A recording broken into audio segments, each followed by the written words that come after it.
দেখুন ব্যাপারটা হচ্ছে যে ইলেকশন কমিশনকে যেই দল নিজেদের পুতুল হিসাবে ব্যবহার করে গেছে, এই জিনিসটাও তো বাংলার কোনো জনগণ কোনোদিন ভাবেনি, কিন্তু সেই জিনিসটা আমাদের চোখের সামনে উঠে আসলো।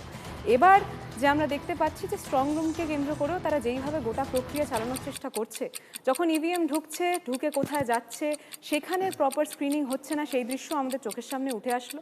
আমি বরাবরই একটা কথা বলি যে এই কালিটা যেটা আমাদের আঙুলে রয়েছে, সেই কালিটা হচ্ছে গণতন্ত্রের কালি, আর বিজেপি হচ্ছে গণতন্ত্রে কালি। তাই সেই গণতন্ত্রে কালিকে খুব সুন্দরভাবেই মুছে দেবে যে বাংলার প্রত্যেকটা জনগণ, এই জিনিসটা কিন্তু তারা বুঝে গেছে। এবং সেই জিনিসটা যখন বুঝে গেছে, তখন তার পরবর্তীতে যে কোনোভাবে by hook or by crook, যে কোনোভাবে তাদেরকে বাংলা দখল করার যে নোংরা রাজনীতিতে তারা প্রথম দিন থেকেই পড়েছিল, সেই জিনিসটাকে খুব সুন্দরভাবে এগিয়ে নিয়ে যাওয়ার জন্য আবারও স্ট্রং রুমকে কেন্দ্র করে, যেখানে ইভিএম রাখা রয়েছে, যেখানে গোটা প্রত্যেকটা জনগণের মত রাখা রয়েছে, সেই মতটাকে যাতে নিজেদের মতন করে বদলে দেওয়া যেতে পারে, তাই জন্য ক্রমাগত চেষ্টা তারা চালিয়ে যাচ্ছেন। কিন্তু সেই চেষ্টা, আবারও আমি বলছি, সেই চেষ্টা রুখে দাঁড়াবেন নেত্রী মমতা বন্দ্যোপাধ্যায়, রুখে দাঁড়াবেন এই বাংলার প্রত্যেকটা সচেতন জনগণ, সচেতন নাগরিক। আর সেটা শুধুমাত্র সময়ের অপেক্ষা। আর একটা দিনের পরেই 4 তারিখ এই মাটি তার রং আবারও ফিরে পাবে, অর্থাৎ সবুজ রং।